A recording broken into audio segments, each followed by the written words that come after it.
Jake Morrison stepped off the transport ship and stared at the massive buildings in front of him. The Galactic Defense Academy stretched across the horizon like a metal city.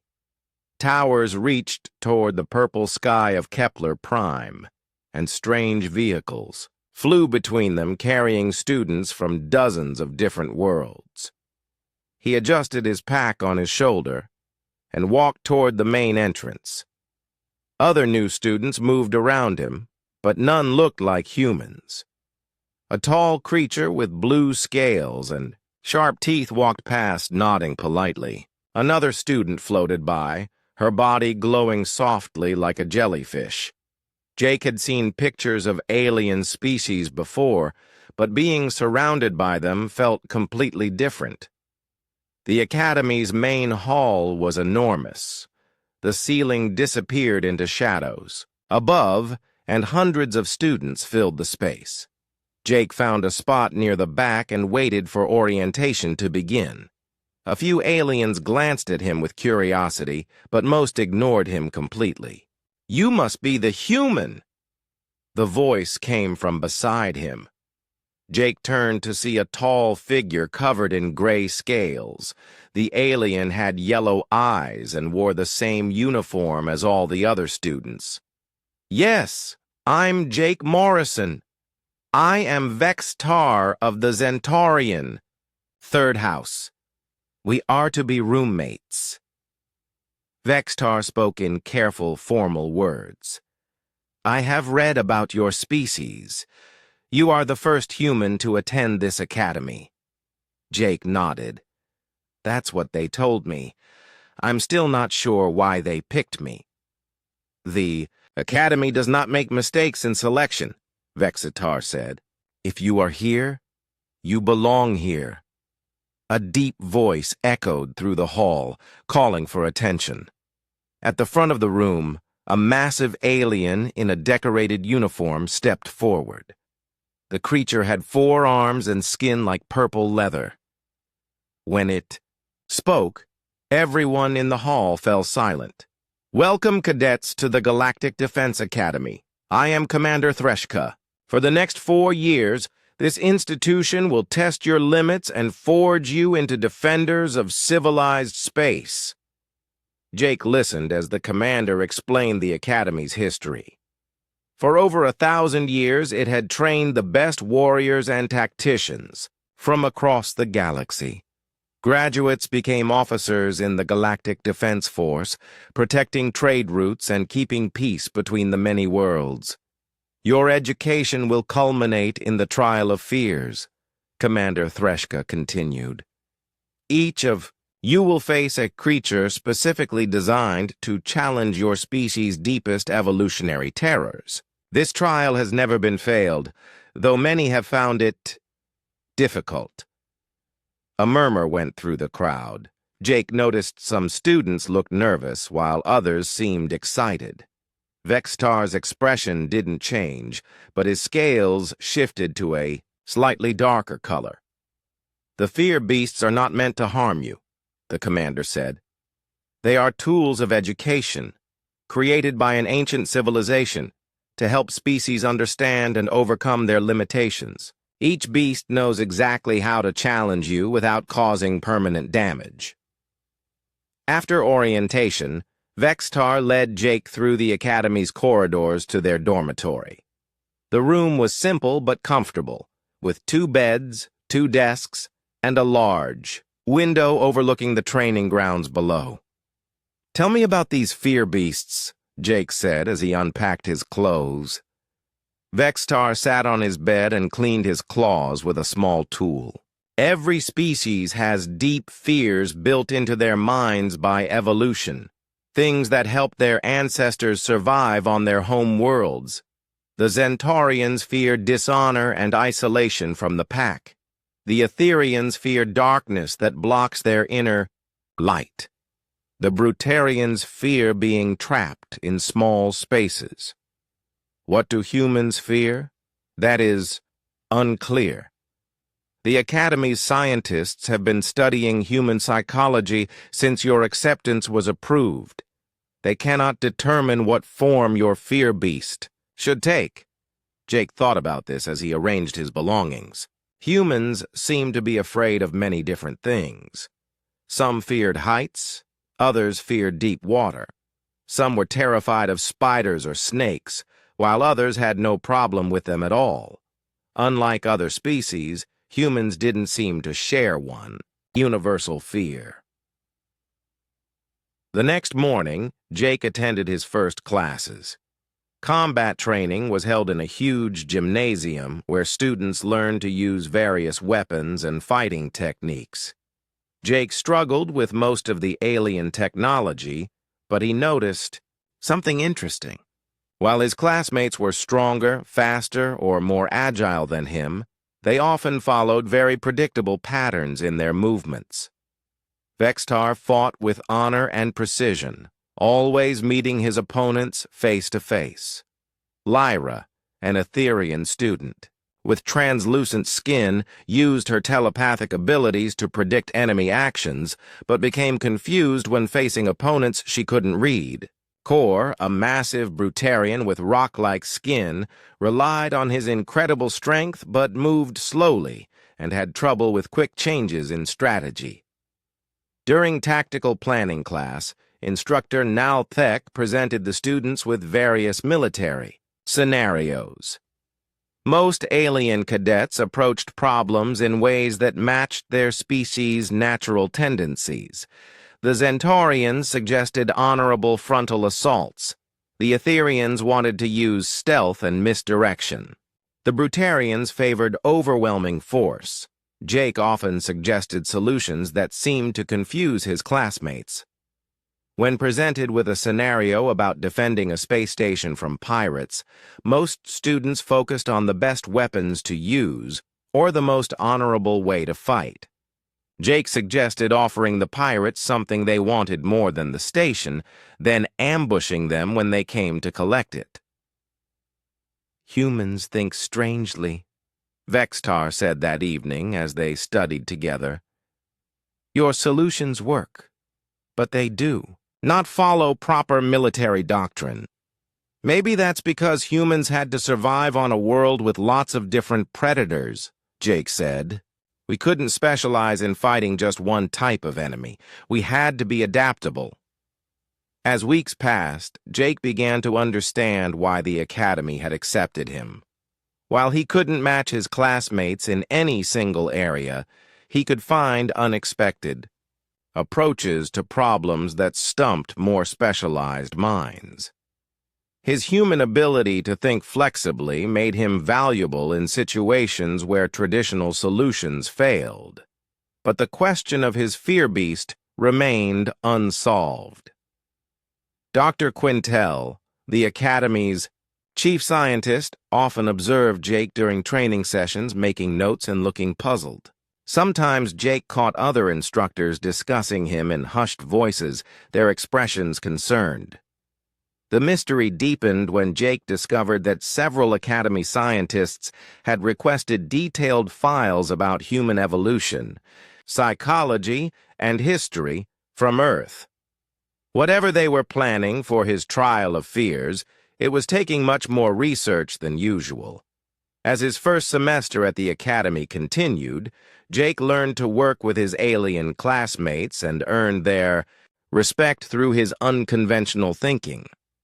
But in the back of his mind, he wondered what kind of creature the Academy would create to test the deepest fears of humanity, and whether he would be ready when that day came. Jake's second month at the Academy proved more challenging than the first. The advanced technology courses pushed him to his limits as he tried to understand weapons and equipment designed by civilizations thousands of years older than humanity. His hands fumbled with energy rifles that responded to thoughts rather than triggers, and he struggled to operate vehicles that required telepathic connections he didn't possess. During a particularly difficult training session in the zero-gravity combat chamber, Jake found himself floating helplessly while his classmates moved with natural grace. Vexitar used his powerful legs to push off walls and launch precise attacks. Lyra seemed to float like she was swimming through water, her movements flowing and beautiful. Even Kor, despite his size, maneuvered better than Jake in the weightless environment. "Human Morrison, report to the center platform," called instructor. Nalthek, a veteran Kylorian whose purple skin bore the scars of many battles. The instructor's 4 arms moved independently as he operated training controls with expert precision. Jake pushed off a wall and drifted toward the platform, bumping into it awkwardly. Several alien students made sounds that might have been laughter. His face burned with embarrassment as he grabbed handholds to steady himself. "Your movement lacks purpose," Naltek observed. "You fight the environment instead of working with it. This is inefficient." "I'm trying to learn," Jake said. "My species didn't evolve in zero gravity. Neither did the Zentorians, yet observe Vextar's technique." The instructor gestured toward Jake's roommate, who was executing a perfect spinning attack against a training drone. "He uses his natural strength to his advantage, while adapting to new conditions." Jake watched more carefully as his classmates continued their exercises. Each alien student had found ways to use their species' natural abilities in this strange environment. The Etherians used their telepathic senses to navigate by feeling the thoughts of other students. The Brutarians turned their heavy bodies into battering rams. The Zentorians combined their honor-based fighting styles with 3-dimensional tactics. But what natural abilities did humans have that could help here? Jake thought about human history and the stories he'd learned about his ancestors. Humans had survived by being adaptable, by finding solutions when no obvious answers existed. Maybe he was thinking about this wrong. Instead of trying to copy his classmates' techniques, Jake began experimenting with completely different approaches. He used his equipment and tools in ways they weren't designed for, turning his energy rifle into a propulsion device by firing it behind him. He connected his safety line to training drones and used them to pull himself around the chamber in unpredictable patterns. "Unconventional," Naltek muttered, watching Jake's improvised tactics. "But effective." The real breakthrough came during an expedition to ancient ruins on Kepler Prime's southern continent. The class was studying archaeological sites left by the precursor civilization that had built the fear beasts millions of years ago. These mysterious aliens had disappeared long ago, leaving only scattered ruins and advanced technology that modern science barely understood. Jake found himself drawn to the wall murals in the deepest chambers. While his classmates focused on the technical equipment and weapon designs, he studied the artwork depicting various creatures and battles. The images told stories of fear beasts throughout galactic history, each one perfectly designed to challenge a specific species. One mural showed shadow creatures with multiple eyes stalking Etherian-like figures. The shadows seemed to absorb light, leaving the telepathic aliens blind and defenseless. Another depicted massive crushing beasts pursuing Zentorians through narrow tunnels, playing on their fear of being trapped without space to fight honorably. "These are historical records," Dr. Quintel explained when she noticed Jake's interest. The Valdorian scientist had joined the expedition to study the precursor technology. Each fear beast was crafted after careful study of a species' evolutionary development and psychological weaknesses. Jake pointed to a section of the wall that showed wolf and pack hunters being separated by phantom creatures that could create illusions. "They all seem so specific. How did the precursors know exactly what would frighten each species?" "Fear is predictable when you understand evolution," Dr. Quintel said. "Predators that hunted your ancestors in darkness will make you fear the dark. If your species survived by staying together, separation becomes terrifying. If your people needed to move freely to hunt, confinement becomes unbearable. But humans had lots of different predators and environments, Jake said. We lived in forests, grasslands, mountains, and near water. We had to deal with everything from large predators to tiny poisonous insects. Our fears are all mixed up. Dr. Quintel's expression grew troubled. Yes, that is precisely the problem we face with your trial. As the expedition continued deeper into the ruins, Jake made another discovery. In a chamber that seemed to be some kind of command center, he found murals depicting the precursors themselves. They were tall, graceful beings with elongated heads and multiple arms, similar to modern Valdorians but clearly more advanced. These images showed the precursors observing various species across the galaxy, studying their behaviors and creating the fear beasts based on their observations. But in one corner of the chamber, Jake found something that made him stop and stare. A small, partially damaged mural showed what looked like primitive humans. They were gathered around a fire while dangerous creatures lurked in the darkness beyond the light. But unlike the other species depicted in the ruins, the humans in this image weren't running or fighting or cowering. They were sitting calmly around their fire, watching the predators with alert but unafraid expressions. Dr. Quintel, could you look at this? The scientist approached and examined the mural carefully. Her large eyes widened as she studied the image. This is unusual. In every other depiction, the precursors show species displaying clear fear responses to their natural predators. But these humans, they look like they're just waiting to see what happens next, Jake finished. Precisely. They show awareness of danger without the typical fight-or-flight response we see in other species. How curious. That evening, back at the academy, Jake found himself in the library researching human evolutionary history. He discovered that humans had indeed faced an unusual variety of threats during their development. Unlike species that evolved on worlds with one or two major predator types, humans had adapted to survive against everything from giant cats to venomous snakes to microscopic diseases. This constant variety of threats had created something unique in human psychology.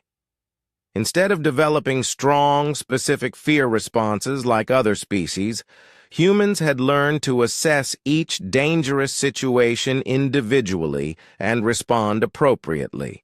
They could be cautious without being paralyzed, alert without being panicked. Vextar found him in the library late that night, surrounded by books and data tablets. You appear troubled, roommate. I'm trying to understand what makes humans different, Jake said. Every other species seems to have clear, predictable fears, but humans are complicated. Perhaps that is your strength, Vextar suggested. In combat training, you often succeed where others fail because you do not follow predictable patterns. Your unpredictability makes you difficult to counter. Jake thought about this as they walked back to their dormitory. Maybe being unpredictable wasn't a weakness to overcome, but a strength to understand. The question was whether the Academy scientists would see it the same way when it came time to design his fear beast. As he fell asleep that night, Jake couldn't shake the image of those ancient humans sitting calmly around their fire, watching, predators in the darkness with patient, alert eyes. Something about that image felt important, though he couldn't yet understand why. The Academy's research laboratories buzzed with activity as third-year students began preparing for their trials of fears. Jake watched his classmates grow more nervous as their individual testing dates approached. Each species had traditional preparation rituals and training methods passed down through generations of Academy graduates. Vextar spent hours in meditation, focusing his mind to face whatever challenge would test his honor and courage. Lyra practiced expanding her telepathic abilities while blocking external mental influences. Core lifted increasingly heavy weights and practiced breaking out of confined spaces. Each student knew roughly what type of fear beast awaited them, even if they didn't know the specific details. Jake had no such preparation guidelines. Dr. Quintel and her research team had been working for months to understand human psychology, well enough to design an appropriate fear beast, but their progress remained frustratingly slow. "The problem is fundamental," Dr. Quintel explained during one of Jake's regular consultation sessions. Her office was filled with charts, brain scans, and psychological profiles from dozens of human test subjects that Earth's government had provided. Every other species we study shows clear, consistent fear patterns based on their evolutionary history.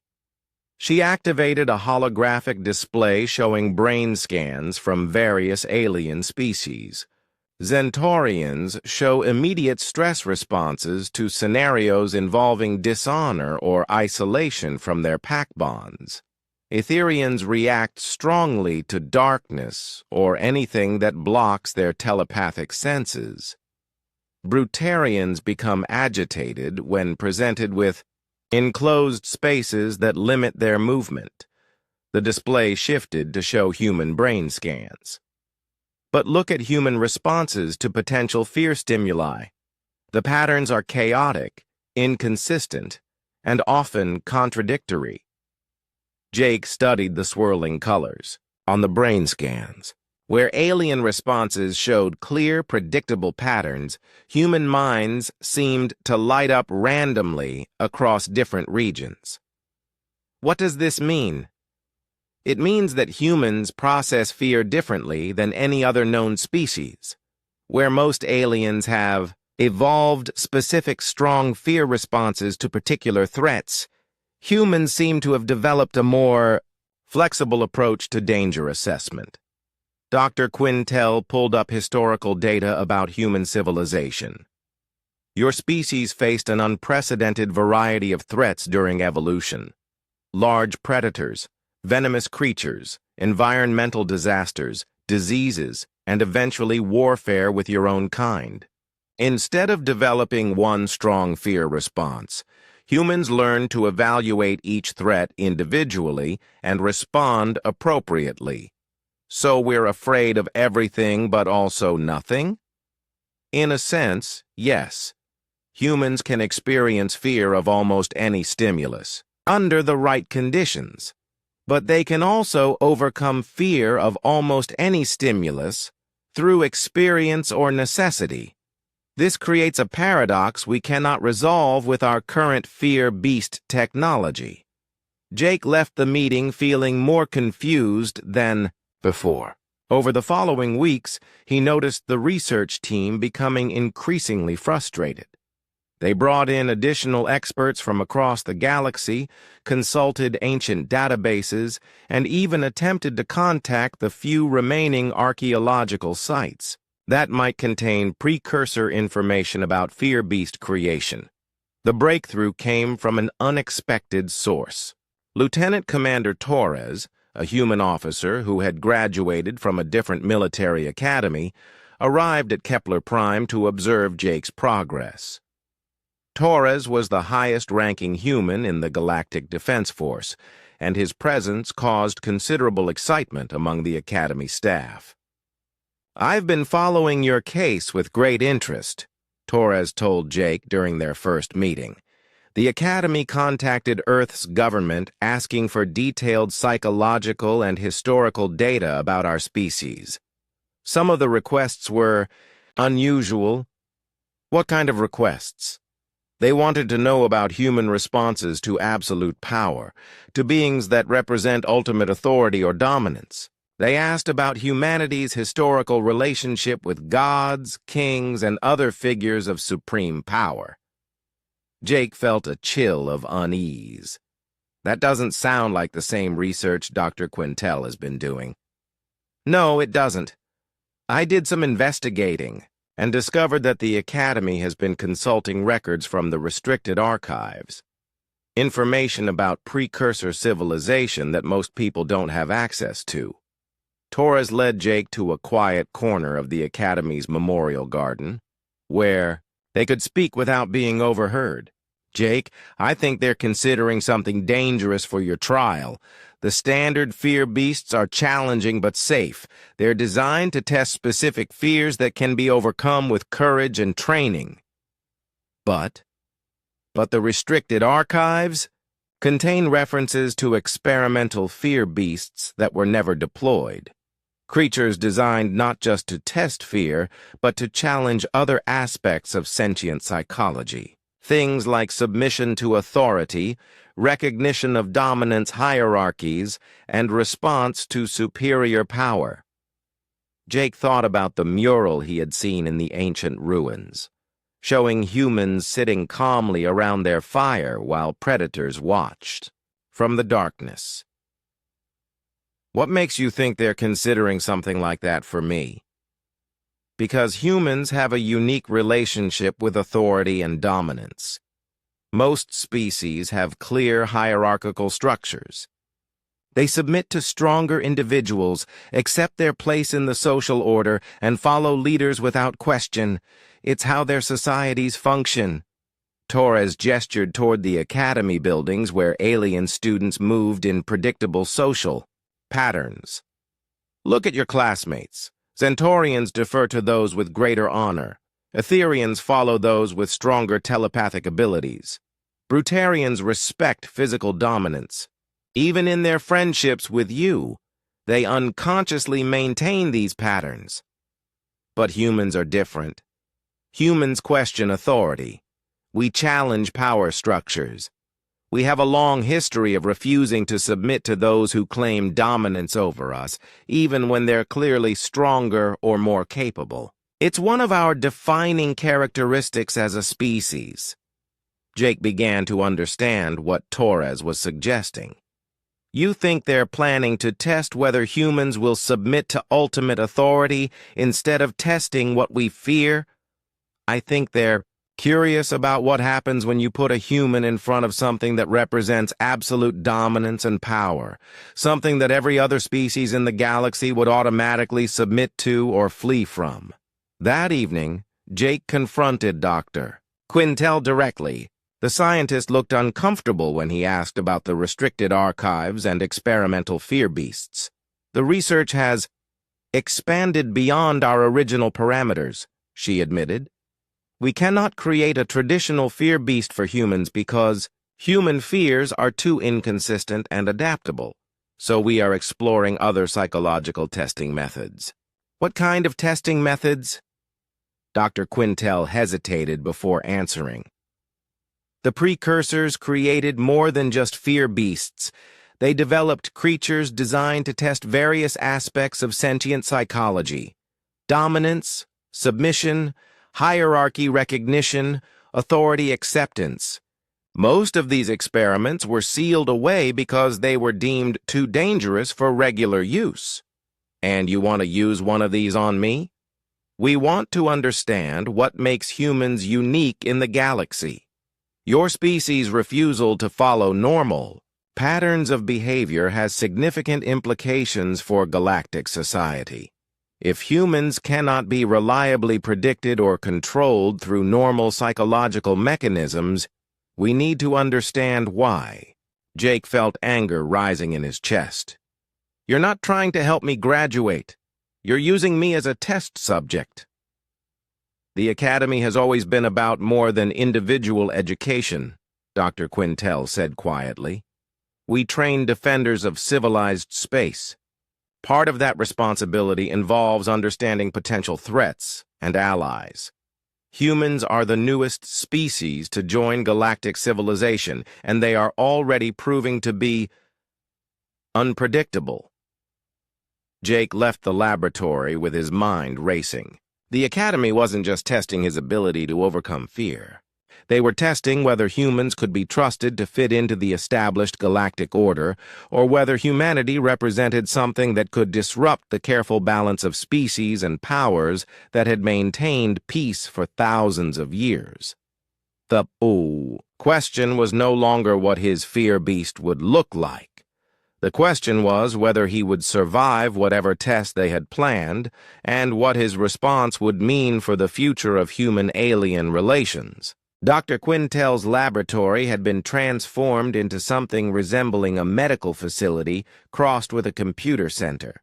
Banks of processing units lined the walls, their screens displaying streams of data that scrolled too fast for Jake to read. In the center of the room sat a chair surrounded by neural mapping equipment that looked more intimidating than anything he had seen in combat training. "This is our most advanced psychological simulation system," Dr. Quintel explained, as her assistants prepared the equipment. "We use it to test fear beast designs before actual deployment. The system can create perfectly realistic experiences based on psychological and physiological data." Jake watched the technicians calibrate sensors and run diagnostic tests. "And you want to use it to figure out what kind of fear beast would work on humans?" "Precisely. We have compiled psychological data from thousands of humans across dozens of different worlds and situations. The simulation will process this information and generate appropriate test scenarios." Dr. Helios, a tall Etherian scientist with glowing patterns across his translucent skin, looked up from his workstation. "We have programmed the system with every known human fear response, from primitive survival instincts to complex social anxieties. The computer will analyze the patterns and design the optimal challenge." Jake settled into the chair as the technicians attached neural sensors to his head and arms. The equipment felt cold against his skin, and he could hear the humming of powerful processors starting up around him. "Remember, this is only a simulation," Dr. Quintel said. "Nothing you experience can actually harm you. We simply need to observe your responses to help us understand human psychology better." The world around Jake faded as the simulation began. He found himself standing in different scenarios, each one designed to test a different type of fear. First came physical threats, massive predators stalking him through dark forests, unstable structures collapsing around him, vast heights with no safety barriers. His body responded with appropriate caution and adrenaline, but his mind remained analytical, looking for solutions rather than giving in to panic. The simulation shifted to social fears, being isolated from groups, facing public humiliation, confronting authority figures who demanded submission. Again, Jake felt the emotional responses the scenarios were designed to trigger, but part of his mind remained detached, evaluating the situations and planning responses. Then came more abstract fears: the loss of identity, meaninglessness, the vast emptiness of space, the possibility of being forgotten or insignificant. Each scenario felt real while he experienced it, but none overwhelmed his ability to think and adapt. Outside the simulation, alarms began sounding in the laboratory. The processing units were running at maximum capacity, their cooling systems struggling to handle the computational load. Data streams on the monitors became chaotic, numbers and patterns flickering erratically. "What's happening?" Dr. Quintel demanded, checking her instruments. "The system is overloading," Dr. Helios reported, his telepathic senses allowing him to interface directly with the computer systems. "It cannot reconcile the contradictory data patterns." Inside the simulation, Jake began to notice that the scenarios were becoming unstable. Settings shifted without warning, fear elements combined in impossible ways, and the logic of the experiences started breaking down. He found himself facing a giant spider with the social dynamics of a disapproving crowd while falling through space toward a fire that represented both warmth and destruction. The computer is trying to create a unified fear response based on human psychological data, Dr. Helios explained as he worked frantically at his controls. But human fears are too contradictory. The system cannot create a coherent scenario that triggers consistent responses. The simulation collapsed entirely as the processing units began shutting down to prevent permanent damage. Jake found himself back in the chair, disoriented but unharmed, while technicians rushed to assess the equipment failures. "The entire neural mapping network is down," one technician reported. "Several processing cores have burned out completely." "Doctor?" Quintel stared at the smoking remains of her most advanced equipment. "In 30 years of psychological research, I have never seen a computer system fail this catastrophically. What is it about human psychology that breaks our models?" Jake removed the neural sensors and stood up, still feeling slightly dizzy from the simulation's collapse. "Maybe you're approaching this wrong. You're trying to find one thing that all humans fear, but that's not how we work." "Explain." "Humans don't have one universal fear because we didn't evolve in one environment against one type of threat. We spread across our entire planet and faced everything it could throw at us. Ice ages, deserts, forests, mountains, oceans, predators, diseases, natural disasters, and eventually each other." Jake walked over to one of the displays showing the chaotic data patterns from his simulation. "We learn to be afraid of specific things in specific situations while staying calm enough to think our way out of problems. A human can be terrified of spiders, but perfectly calm, facing an armed enemy, or afraid of heights, but comfortable in underwater caves." Dr. Helios, still connected to the damaged computer systems, suddenly straightened with an expression of realization. The system failed because it was trying to find a single fear that would affect all humans equally. But human psychological responses are individually calibrated based on personal experience and cultural background. "More than that," Jake continued, "humans can overcome any fear if they have a good enough reason. We've jumped out of aircraft, dived to the bottom of oceans, traveled to other worlds, and faced down predators that should have killed us, all because we decided the goal was worth the risk." Dr. Quintel looked troubled. "This suggests that traditional fear-beast methodology cannot be applied to humans at all. If your species can overcome any fear through determination and reasoning, then the entire basis of the trial becomes meaningless." Jake thought about his classmates and their preparations for their own trials. "But that's not right either. I've felt genuine fear during my time here. I was terrified during zero-gravity training until I figured out how to adapt. I'm nervous about combat exercises when I don't understand the technology." "But you don't let the fear control you," Dr. Helios observed. "You experience it, acknowledge it, and then work around it. Most species either submit to fear or fight against it. Humans seem to negotiate with it." The implications of this realization hung heavy in the laboratory. If humans couldn't be tested using traditional fear beasts, and if their psychological responses were too variable to predict reliably, then Jake's trial would require something completely different. "Doctor," Quintel began pacing between her damaged equipment. "We need to consult the restricted archives immediately. If conventional fear testing is impossible, we must explore the precursor's experimental methods." "What kind of experimental methods?" Jake asked, though he suspected he already knew the answer from his conversation with Lieutenant Commander Torres. "Methods that test other aspects of sentient psychology." The precursors created creatures designed to challenge concepts like dominance recognition, hierarchy acceptance, and submission to authority.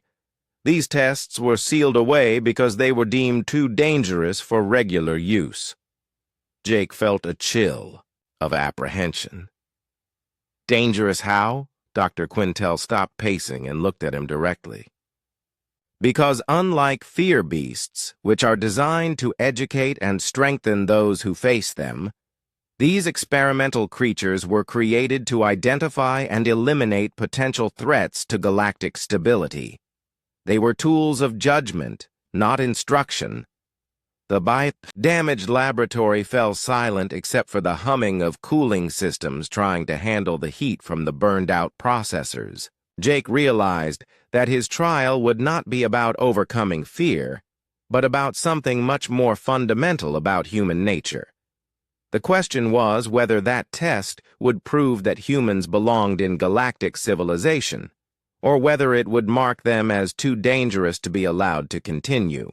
Commander Threshka's office occupied the highest tower of the Academy, its windows offering a view across the entire complex and the alien landscape beyond. Jake had never been summoned here before, and the massive Valdorian's presence felt even more intimidating in the private setting than it had during orientation speeches. "Sit, Cadet Morrison," the commander said, gesturing toward a chair with one of his forearms while continuing to review documents with the others. "Dr. Quintel has informed me of the complications with your trial preparations." Jake sat carefully, noting the various trophies and weapons decorating the office walls. Each item seemed to represent a different alien species or historical conflict, silent reminders of the commander's extensive military experience. "She says that conventional fear beast testing is impossible for humans," Commander Threshka continued. "This presents us with an unprecedented situation. In over 1,000 years of Academy operations, we have never encountered a species that could not be evaluated using established methods. Sir, I understand this creates problems, but I'm willing to face whatever trial you design. I just want to graduate with my classmates." The commander's large eyes studied Jake carefully. "Your willingness is noted, Cadet. However, the situation is more complex than you realize. The trial of fears serves multiple purposes beyond individual education. It validates that each graduate understands their limitations and can be trusted with the responsibilities of galactic defense." Commander Threshka activated a holographic display showing historical records of various species joining the galactic community. When a new species seeks full membership in galactic civilization, their representatives must prove they can integrate with existing power structures. The Academy serves as one method of evaluation. Jake began to understand the true purpose of his presence at the Academy. "You're not just testing whether I can graduate. You're testing whether humans can be trusted as part of galactic society." "Precisely. And your species' psychological profile suggests potential complications with authority structures that have maintained peace for millennia." The commander stood and walked to a secured panel on his office wall. After inputting several codes, the panel opened to reveal a data storage device unlike anything Jake had seen before. The crystalline structure seemed to pulse with its own inner light. This contains records from the deepest archives, sealed. Since the precursor civilization disappeared, Dr. Quintel has requested access to information that has been restricted for very good reasons. Commander Threshka inserted the device into his desk console, and the room filled with holographic displays showing ancient symbols and incomprehensible technical diagrams. The precursors were the first to achieve galaxy-wide civilization. They studied every species they encountered and developed methods to evaluate their potential for integration or threat. Jake watched as the displays shifted to show images of various extinct species, along with data about their psychological profiles and eventual fates. What happened to the species that failed their evaluations? Some were quarantined to their home systems. Others were eliminated as potential threats to galactic stability. The precursors took their responsibilities as guardians very seriously. The displays changed again, showing technical specifications for various testing creatures. Jake recognized some of them from the murals he had seen in the ancient ruins, but others were completely unfamiliar. The fear beasts were their most successful creations, Commander Threshka explained. Safe, educational, and effective at identifying psychological weaknesses that could be addressed through training. But they also created more extreme evaluation methods for special cases. One particular display caught Jake's attention. It showed a creature that seemed to shift and change even in the static image, combining features from multiple apex predators. The technical notes around it were in precursor script, but the basic specifications were translated into galactic standard. The Apex Nullifier, Commander Threshka read from the display, created specifically to test species that showed resistance to normal authority recognition patterns. This creature embodies absolute dominance, the ultimate expression of power and control in the universe. Jake felt his mouth go dry. And you're considering using this for my trial? The precursors encountered primitive humans during their exploration of your galaxy's outer regions. Their notes describe humans as the paradox species, beings who seem to carry within them the capacity to both fear and overcome any conceivable terror. The commander highlighted specific sections of the ancient text. They were fascinated by humanity's refusal to follow predictable behavioral patterns. Most species, when confronted with clearly superior force or authority, respond with submission or flight. Humans often chose a third option, defiance. What did they conclude about us? That humans represented either the next evolutionary step in sentient development or a fundamental threat to civilized order. They could not determine which, so they created the Apex Nullifier specifically to test this question. The holographic display showed detailed schematics of the creature's construction. Unlike the fear beasts, which were designed to challenge specific psychological weaknesses, the Apex Nullifier was created to represent pure, absolute dominance. It was the embodiment of every apex predator that had ever existed, combined into a single being that proclaimed ultimate authority over all life. The creature was never deployed, Commander Threshka continued. The precursors sealed it away because they determined it was too dangerous for regular use. Unlike fear beasts, which strengthen those who face them, the Apex Nullifier was designed as a final test. Pass or die. Jake studied the technical specifications, trying to understand what he would be facing. What exactly does it test? Whether a sentient being will submit to absolute authority, flee from ultimate power, or attempt some other response. The precursors theorized that humans might react differently than any other species they had studied. And what happened to the humans they tested? Commander Threshka's expression grew somber. There are no records of actual testing. The precursors disappeared before they could complete their evaluation of humanity. The Apex Nullifier has remained sealed for millions of years. The weight of this revelation settled over Jake like a heavy blanket. He would not just be facing a personal trial, but potentially becoming the first human to encounter a creature specifically designed to test humanity's place in the cosmic order. Sir, what happens if I fail this test? That depends on how you fail. If you submit to the creature's authority, It suggests humans can be integrated into existing galactic hierarchies through proper training. If you flee, it indicates humans are not ready for full galactic citizenship, but could potentially develop over time. And if I try to fight it? Commander Threshka was quiet for a long moment. The precursors designed the Apex Nullifier to be undefeatable in conventional combat.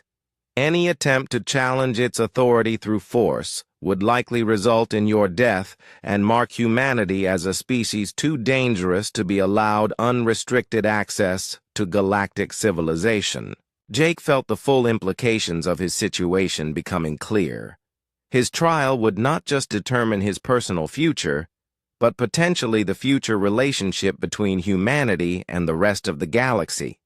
The choices he made when facing the Apex Nullifier could affect billions of humans for generations to come. "When will this test take place?"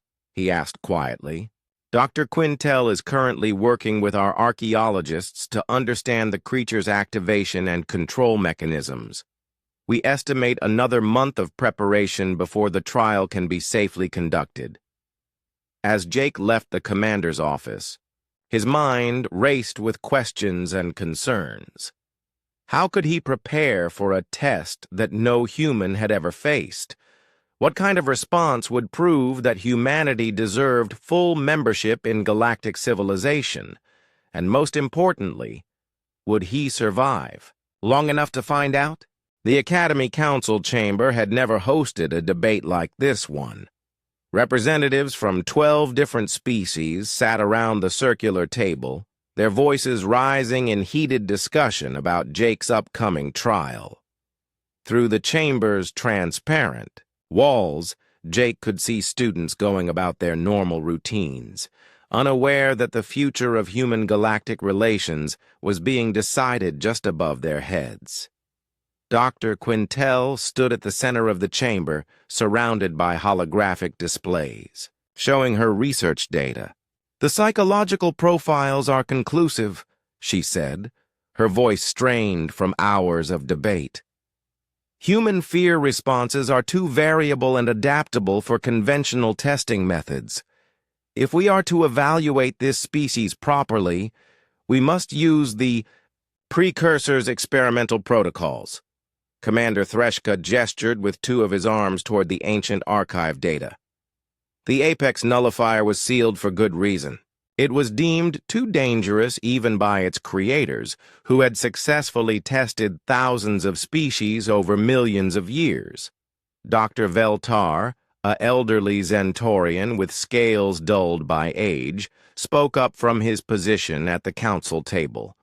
"The risks are significant, but so are the implications of allowing an untested species full access to galactic civilization. Humans have already demonstrated unpredictable behavior patterns in diplomatic and military situations." "What kind of unpredictable behavior?" asked Counselor Lithsa, an Etherian whose telepathic abilities made her sensitive to the emotional undercurrents in the room. Dr. Veltar activated a display showing recent incidents involving human personnel in galactic organizations. Human. Traders have refused profitable deals when they perceived the terms as unfair, even when their alien partners assured them the arrangements were standard. Human diplomats have challenged established protocols during negotiations. Human military. Officers have questioned orders they deemed immoral, even when given by superior species with thousands of years more experience. "This sounds like normal ethical behavior," Counselor Lithsa observed. "For humans, perhaps, but it demonstrates a refusal to accept established authority structures that other species follow without question. This pattern could destabilize galactic civilization if allowed to spread." Jake, who had been permitted to observe the proceedings, finally spoke up. "With respect, counselors, maybe the problem isn't that humans refuse to follow authority. but that we question whether authority is being used correctly. The chamber fell silent. Several council members exchanged glances that suggested this was exactly the kind of response they had been worried about.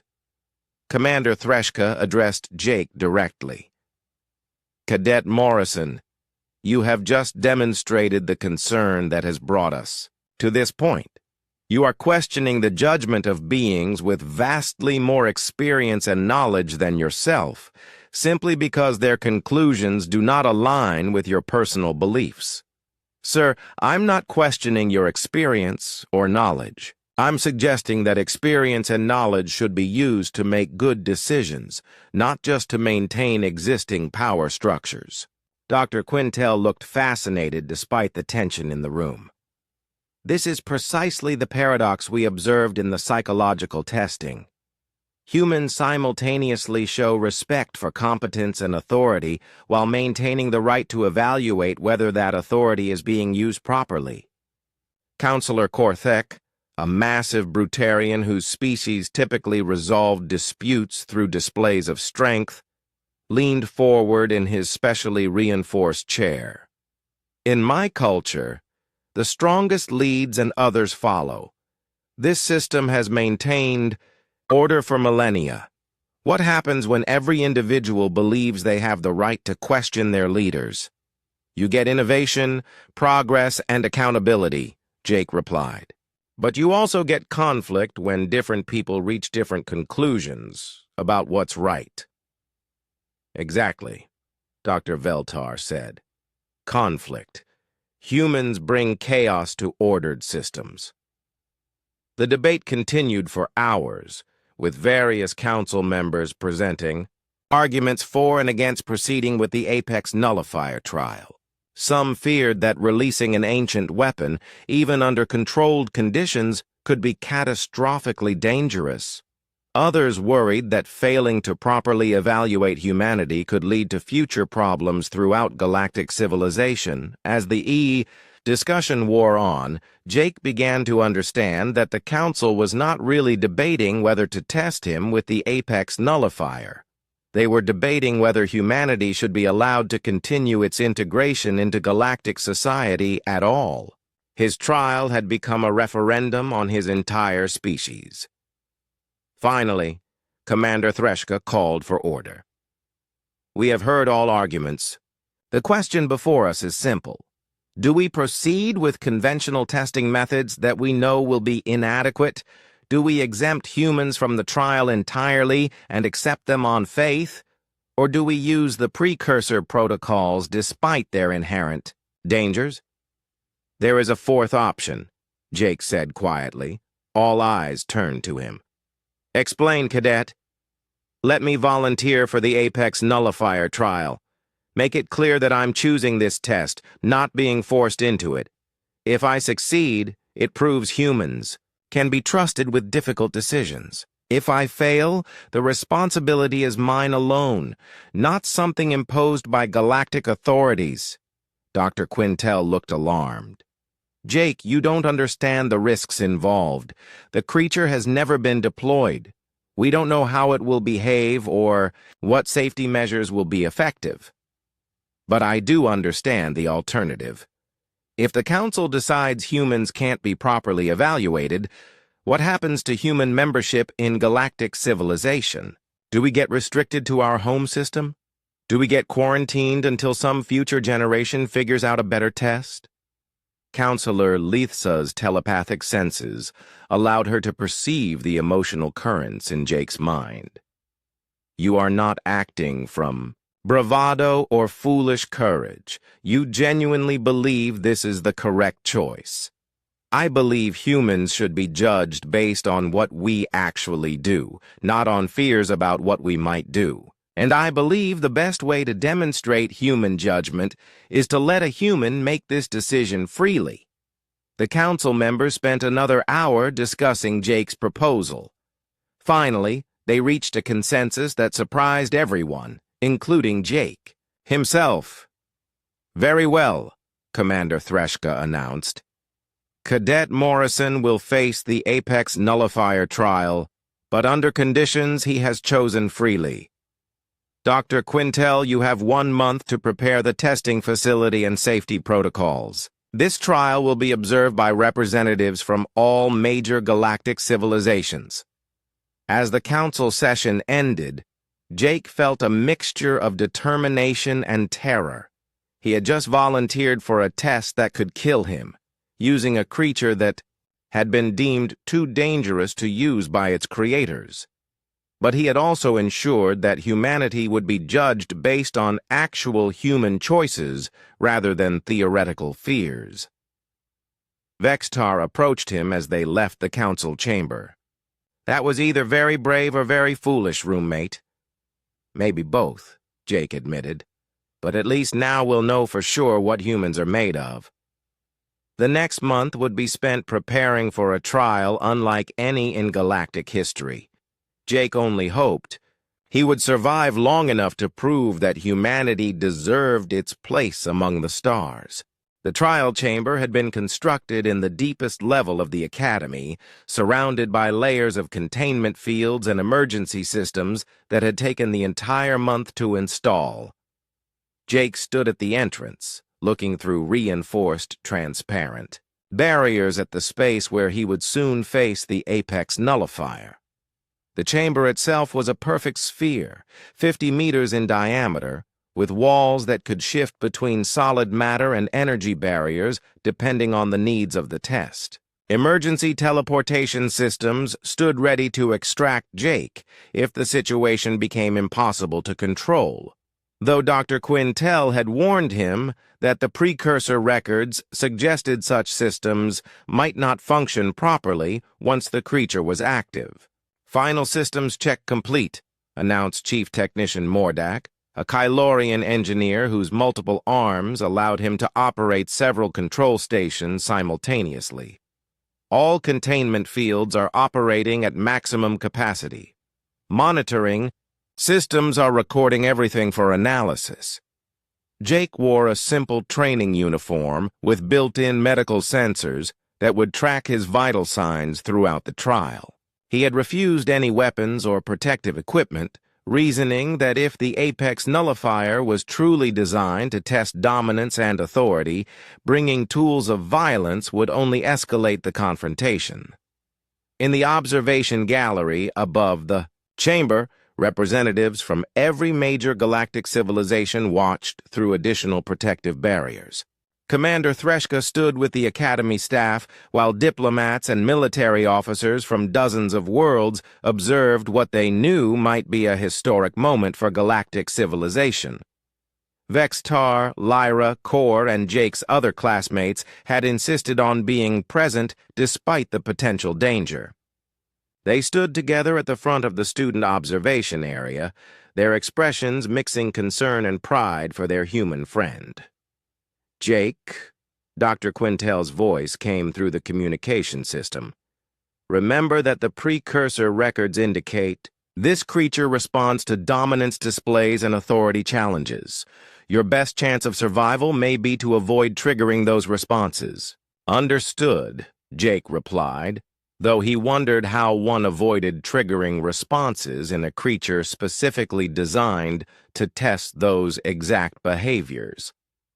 Lieutenant Commander Torres had arrived from Earth that morning, bringing with him detailed psychological profiles and historical analysis that might help understand human responses to absolute authority.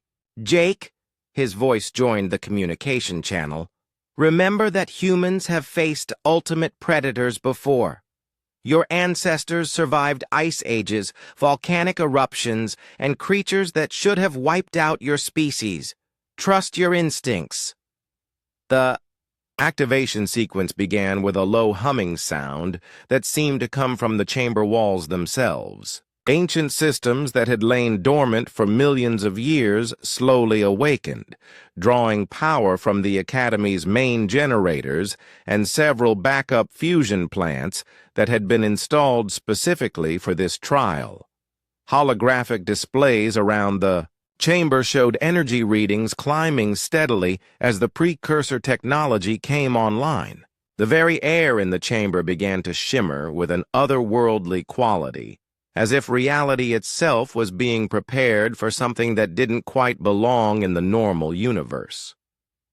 Temporal distortion field stabilizing, reported Dr. Helios from his monitoring station. The creature exists in a slightly different time stream from normal space, which explains why the precursors were able to keep it contained for so long. Jake watched as the center of the chamber began to darken, not with an absence of light, but with the presence of something that absorbed illumination without reflection. The darkness grew and took shape, becoming something that hurt to look at, directly. The apex nullifier materialized slowly, its form shifting and changing as it adapted to the chamber environment. It was enormous, easily 4 meters tall at the shoulder, but its exact shape remained fluid. At one moment, it resembled a massive feline predator with razor-sharp claws and teeth like swords. The next moment, it was a serpentine creature with scales that seemed to cut the air itself. Then it became something with multiple heads and eyes that burned with intelligence far beyond any normal animal. But the creature's physical form was less important than the overwhelming presence it projected. Every instinct Jake possessed screamed at him that he was in the presence of the ultimate predator, the apex being that stood at the top of every possible food chain. It was dominance made manifest, authority given physical form, power so absolute that resistance seemed not just futile, but literally unthinkable. The creature's attention focused on Jake, and he felt the full weight of its assessment. This was not the casual interest of a predator evaluating prey, but the focused examination of a force of nature determining whether something deserved to exist in the same universe. Around the observation galleries, alien representatives unconsciously stepped back from the barriers despite the multiple layers of protection between them and the creature. Centaurians, bred for courage and honor, found themselves fighting urges to kneel in submission. Brutarians, whose entire culture was based on physical dominance, felt their strength drain away in the presence of something so clearly their superior. Even the Etherians, with their advanced telepathic abilities, discovered that the creature's mental presence was too vast and powerful for them to comprehend. It was like trying to contain an ocean in a cup, or map the surface of a star with primitive tools.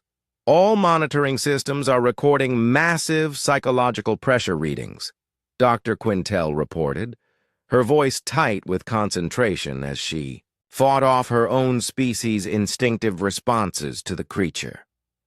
The apex nullifier is projecting authority and dominance at levels we've never measured before. In the chamber, Jake stood perfectly still as the creature circled him. Every step it took seemed to shake the foundation of reality itself.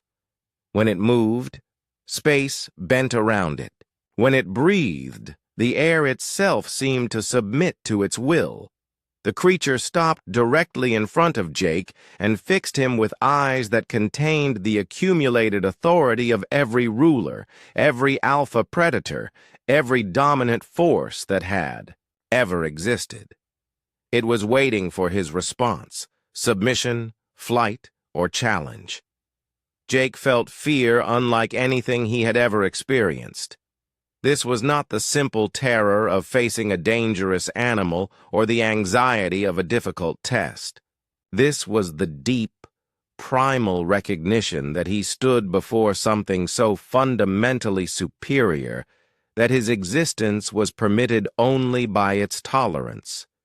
Every evolved instinct in his body demanded that he drop to his knees, lower his eyes, and acknowledge the creature's absolute authority over him. The urge was so strong it was almost physical, like gravity pulling him toward the ground. But alongside the fear, Jake felt something else. A quiet voice in the back of his mind that whispered a simple question. Why? Why should he submit to this creature simply because it was powerful? Why should dominance automatically equal authority? Why should strength alone determine worth? These questions didn't reduce his fear, but they gave him something to hold on to as the apex nullifier's presence pressed down on him like the weight of entire worlds. The creature sensed his resistance to its dominance display and moved closer, its form shifting to become even more intimidating. It towered over Jake, radiating power that made the air itself seem thick and oppressive. Jake realized that this was the moment of truth. His response would determine not just his own fate, but the future relationship between humanity and galactic civilization. The choice he made in the next few seconds would echo through history. Jake stood in the shadow of the apex nullifier, feeling the full weight of its overwhelming presence. Every cell in his body screamed warnings about the danger he faced, and every evolutionary instinct demanded that he respond with submission, flight, or desperate aggression. The creature's dominance was so absolute that the very concept of resistance seemed meaningless. But as Jake looked up at the shifting form of ultimate predation, something unexpected happened. Instead of the programmed responses the creature was designed to trigger, Jake found himself thinking about his time at the academy. He remembered Vextar teaching him about Zentorian honor codes, Lyra sharing her people's philosophy of mental harmony, and Kor explaining Brutarian concepts of strength through community. Each of his alien friends had taught him that true strength came not from domination over others, but from understanding one's place in a larger pattern of existence. They had shown him that power used wisely created harmony rather than fear. The apex nullifier moved closer, its massive form radiating authority that should have crushed his will to resist. Jake felt the creature's expectation that he would either kneel in submission, flee in terror, or attack in futile defiance. These were the only responses it had ever encountered in millions of years of existence. Instead, Jake did something the creature had never experienced. He acknowledged its power with a slight nod of respect, the same way he might greet a dangerous but magnificent wild animal in its natural habitat. He didn't challenge its dominance or submit to its authority. He simply recognized it as another living being sharing the same universe. "Hello," Jake said quietly. "You're very impressive." The apex nullifier stopped moving, its constantly shifting form becoming still for the first time since its awakening. In the observation galleries, monitoring equipment registered confusion in the creature's energy patterns as it tried to process this unprecedented response. Jake took a careful step forward, maintaining eye contact with the creature but keeping his movements slow and non-threatening. "I can feel how powerful you are. I understand that you could destroy me without effort, but I'm curious about why you would want to." The creature's form rippled with uncertainty. Its programming told it to respond to submission with dominance, to respond to fear with intimidation, and to respond to challenge with overwhelming force. But Jake's calm acknowledgement of its power without either submission or challenge created a logical paradox in its ancient systems. "You were created to test whether species deserve to exist in galactic civilization," Jake continued, keeping his voice conversational. "But what if the real test isn't about dominance at all? What if it's about whether we can coexist with power without being corrupted or destroyed by it?" Dr. Quintel's voice came through the communication system, filled with amazement. "The creature's aggression patterns are declining. Its dominance displays are becoming less intense." Jake moved closer to the apex nullifier, his fear still present, but no longer controlling his actions. "I don't think you're evil or wrong. You're doing exactly what you were designed to do. But maybe the beings who created you didn't understand that there might be other ways to respond to ultimate power. The creature lowered its massive head to Jake's level, studying him with eyes that contained the wisdom of eons. For the first time in its existence, it encountered a being that neither worshipped its power nor sought to destroy it, but simply accepted its existence as a fact of the universe.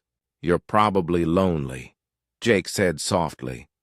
"Everyone who meets you either runs away or tries to fight you or bows down and stops being interesting. When was the last time someone just talked to you like you were a person instead of a force of nature?" Something remarkable happened in the creature's energy signature. The overwhelming aura of dominance and authority began to fade, replaced by something the monitoring equipment had never recorded before: curiosity. The apex nullifier sat down, bringing itself closer to Jake's height. Its form stabilized into something less intimidating, though still clearly powerful beyond measure. For the first time in millions of years, it was experiencing a social interaction that wasn't based on dominance hierarchies. Jake sat down as well, cross-legged on the chamber floor. This is probably breaking every rule about how these trials are supposed to work, but I think the rules might be the problem. Everyone's been so focused on whether humans will submit to authority that nobody asked whether the authority deserves submission.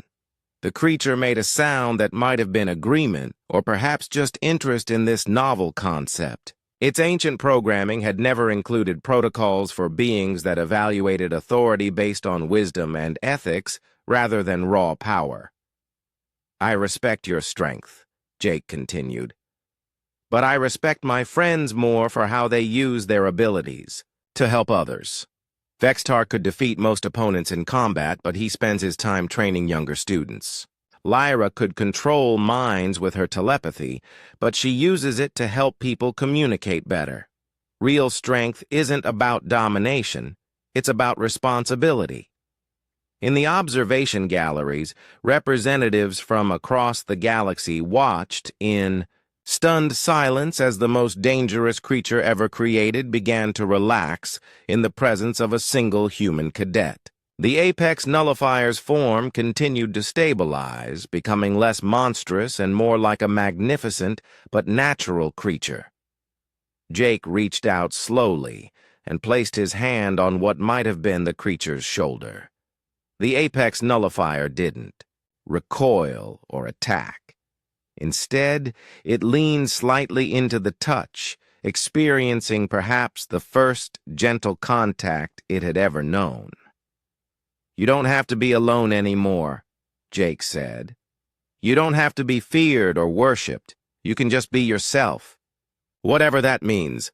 The creature's response shocked everyone watching.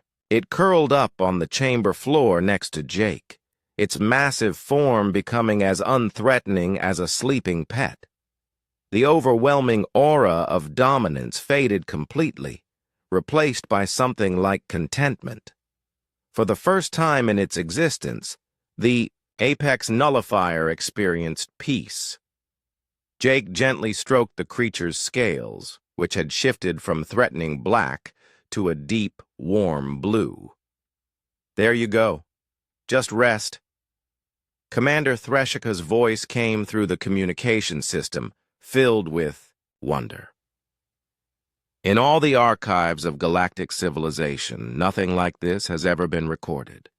The creature designed to test ultimate dominance has chosen to sleep peacefully beside a human cadet. Dr. Quintel was studying her instruments with expressions of amazement. All aggression readings are at 0. The creature appears to be in a state of complete relaxation.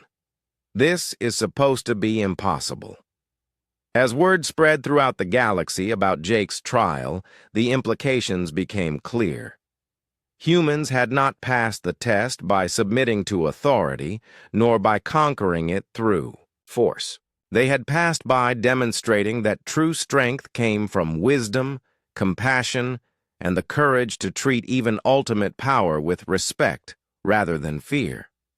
The apex nullifier continued to sleep peacefully beside Jake, proving that even the most dangerous forces in the universe could be calmed through understanding rather than dominance. And humanity took its place in galactic civilization not as conquerors or subjects, but as beings capable of finding peaceful solutions to seemingly impossible challenges.